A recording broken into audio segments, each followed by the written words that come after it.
শুধু গৌরভক্ত বৈষ্ণব অনুরাগীগণ, ব্রাহ্মণগণ এবং গৌর নিতাই আশ্রিত ভক্তগণ, আজ আপনাদের সামনে নূতন একটা ফ্লগ নিয়ে হাজির হয়েছি। প্রতিদিনের ন্যায় আজও একটা নূতন ফ্লগ আপনাদের সামনে তুলে ধরা হবে। আপনারা কৃপা করে শ্রবণ করুন এবং যদি ভালো লেগে থাকে তাহলে একটি লাইক, শেয়ার ও কমেন্ট করে এই অদমকে উৎসাহিত করবেন। এই অদম আপনাদের কাছে করজোড়ে প্রণতি নিবেদন করছে। হে কৃষ্ণ করুণা সিন্ধু দীনবন্ধু জগৎপতে গোপেশ গোপিকা কান্ত রাধাকান্ত নমস্তুতে। হে কৃষ্ণ করুণা সিন্ধু দীনবন্ধু জগৎপতে গোপেশ গোপিকা কান্ত রাধাকান্ত নমস্তুতে। জয় রাধে। গুরু ব্রহ্মা গুরু বিষ্ণু গুরুদেব মহেশ্বর গুরু সাক্ষাৎ পরম ব্রহ্ম তস্मै শ্রী গুরবে নমঃ। গুরু ব্রহ্মা গুরু বিষ্ণু গুরুদেব মহেশ্বর গুরু সাক্ষাৎ পরম ব্রহ্ম তস্मै শ্রী গুরবে নমঃ। গুরু পিতা গুরু মাতা গুরুই ভগবান জগৎ গুরু শ্রী কৃষ্ণ সর্বশক্তিমান। গুরু পিতা গুরু মাতা গুরুই ভগবান জগৎ গুরু শ্রী কৃষ্ণ সর্বশক্তিমান। গুরু কৃপাহি কেবলম গুরু কৃপাহি কেবলম। আজ যে ফ্লগটি আরম্ভ হচ্ছে তা অত্যন্ত জ্ঞানের এবং শিক্ষার। এক সময় আমাদের পরম পুরুষ পুরুষোত্তম পরমেশ্বর ভগবান শ্রীকৃষ্ণ সূর্যকে বললেন যে এই পৃথিবীতে সবচেয়ে অহংকারী ক্ষমতাশালী অহংকারী কে? এটার উত্তর কে বা দেবে? সবাই জানে এই পৃথিবীতে সবচেয়ে বড় ক্ষমতাশালী অহংকারী হলেন আমার মহাপ্রভু শ্রীকৃষ্ণ চৈতন্য। তাই শ্রীকৃষ্ণ বললেন, আচ্ছা সূর্যদেব, তুমি কি সবচেয়ে বড় ক্ষমতাশালী? সূর্যদেব সঙ্গে সঙ্গে তার প্রচণ্ড রৌদ্রতে, তার তেজস রশ্মিতে সারা দুনিয়া পুড়িয়ে ছারখার করে দিচ্ছেন। চারিদিকে আগুনের লেলিহান শিখা ছুটছে আর ছুটছে, সমস্ত রাহু গ্রাসের মতো সব জ্বলে যাচ্ছে। তখন সূর্য মনে মনে ভাবলো, আমার চেয়ে শক্তিশালী এই পৃথিবীতে আর কেউ নেই। পরমেশ্বর ভগবান শ্রীকৃষ্ণ ভাবলেন, সবকিছু সৃষ্টির মূলে আমি, আর আমাকে বলছে সবচেয়ে ক্ষমতাশালী সূর্য। আমি সূর্যের অহংকার চূর্ণ করবই করব বলে একটি মেঘ সৃষ্টি করে দিলেন। গাঢ় কালো মেঘ সৃষ্টি করে সূর্যের আড়াল করে দিলেন। সেই সূর্যের আলো আর পৃথিবীতে পতিত হতে পারল না। সারা পৃথিবী ঠান্ডায় নিমজ্জিত হয়ে গেল, অন্ধকার হয়ে গেল। সূর্যের অহংকার শেষ হয়ে গেল। মেঘ মনে মনে ভাবলো যে আমি সবচেয়ে বড়, আমার তেজ সবচেয়ে বড়, কারণ সূর্যের মতো গতিশীল তেজমান দীপ্তিকে আমি প্রতিহত করেছি। আবারও সেই একই কর্ম, ভুল আর ভুল। তখন আবার তিনি কি করলেন, সেই কালো মেঘ, প্রচণ্ড ঝড়ের একটা বাতাস সৃষ্টি করলেন স্বয়ং শ্রীকৃষ্ণ। সেই বাতাসে মেঘ উড়িয়ে নিয়ে এক জায়গার মেঘ আর এক জায়গায় চলে গেল এবং খণ্ডে খণ্ডে বিভক্ত হয়ে গেল। তখন মেঘের অহংকার চূর্ণ হলো।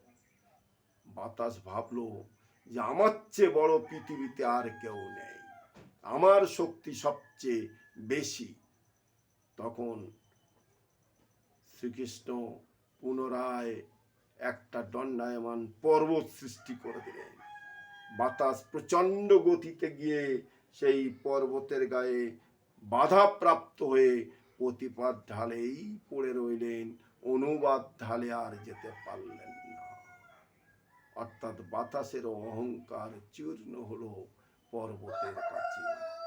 পর্বত মনে মনে করলো আমি হয়তো সবচেয়ে বড়, কারণ অপ্রতিরোধ্য বাতাসকে আমি প্রতিরোধ করেছি। শ্রীকৃষ্ণ তখন ভাবলেন যে পর্বত কি করে বড় হতে পারে। সঙ্গে সঙ্গে তিনি ভূমিকম্পের উৎপত্তি করলেন এবং সেই প্রবল ভূমিকম্পে পর্বতগুলো ভেঙে চূর্ণ বিচূর্ণ হয়ে গেল। অর্থাৎ পর্বতের অহংকার চূর্ণ হল। এ পৃথিবীতে কেউ বড় নয়, সবাই সমান। সবকিছু সৃষ্টির মূলে যিনি, সেই সৃষ্টিকর্তা যিনি পরব্রহ্ম, পরমেশ্বর ভগবান। আবার ভূমিকম্প ভাবলো এই পৃথিবীতে সবচেয়ে বড় আমি, আমার অহংকার সবচেয়ে বড়, আমার তেজ সবচেয়ে বড়। শ্রীকৃষ্ণ মহাপ্রভু, শ্রীকৃষ্ণ চৈতন্য আবার সৃষ্টি করলেন কি না মেদিনী। যেই মেদিনী সৃষ্টি হলো, মেদিনী প্রবল কোপে সেই ভূমিকম্পের তীব্রতা কমে গেল, ভূমিকম্প পরাজিত হলো। তখন ভূমিকম্পের অহংকার চূর্ণ হলো। এবার মেদিনী ভাবলো তাহলে আমি সবচেয়ে বড়, কারণ আমার উপরে জল আলো বাতাস সবকিছু বিরাজমান, তাহলে আমি সবচেয়ে বড়। সঙ্গে সঙ্গে আমার কৃষ্ণদেব কি করলেন না ইঁদুর সৃষ্টি করে দিলেন। ইঁদুর ওই ভূমিতে গর্ত করে করে করে করে ভূমির ত্বককে একদম ছিন্ন বিচ্ছিন্ন করে দিল, তার গর্ভ চূর্ণ হয়ে গেল। ইঁদুর ভাবলো যে আমি হয়তো সবচেয়ে বড়, আমার চেয়ে বড় আর কেউ নেই। তখন কি করলো, সেই ইঁদুরকে, ইঁদুরের গর্ভ চূর্ণ করার জন্য কি করলো, সাপ পাঠিয়ে দিল। সাপ, সেই সাপ ইঁদুরকে খেয়ে ফেললো। ইঁদুরের গর্ভ অহংকার চূর্ণ হয়ে গেল। সাপ ভাবলো আমি সবচেয়ে বড়। আবার সাপকে তার অহংকার চূর্ণ করার জন্য আমার শ্রীকৃষ্ণ তিনি সৃষ্টি করলেন ময়ূর এবং গরুর। এই গরুর পাখি এবং ময়ূর তখন সাপকে খেয়ে ফেলল। সাপের অহংকার চূর্ণ হলো। গরুর শ্রী বিষ্ণুর চরণে স্থান পেয়ে গেল এবং সৃষ্টিকর্তার সমস্ত সৃষ্টি যে ঈশ্বর ভগবান, সেই পরমেশ্বর ভগবান শ্রীকৃষ্ণ, এই কথা সবাই স্মরণ করতে লাগলো। আর গরুর পেয়ে গেল আমার বিষ্ণুর চরণ। তাহলে এই দুনিয়ায় যত কিছু আছে, যে লালন করছে, যে পালন করছে, সব কিছুর মূলে আছে আমার শ্রীকৃষ্ণ। আর পরমেশ্বর ভগবান যিনি, তিনি সর্বদাই আমাদের ক্ষমা করে চলেছেন।